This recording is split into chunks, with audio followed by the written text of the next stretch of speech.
Nalaman naman ni Perena na si Mona ang tumatayong ina ni Tera, kaya pinuntahan niya ito. At sa kanyang pagdating doon, tinanong niya kaagad si Mona kung nasaan si Tera. Nagulat naman si Mona na hinahanap na si Tera na kanyang kamag-anak. Ipinaalam na nga ng mga tauhan ni Emil sa lahat na tinataas na ang pabuya kung sino man ang magtuturo sa sangre.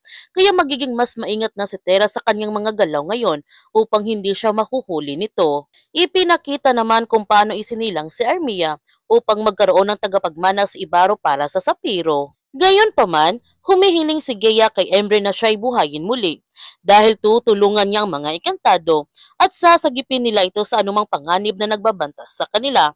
Mukhang hindi lang si Gea ang bubuhayin ni Emre, pati na si Mira at si Lyra at ang iba pa.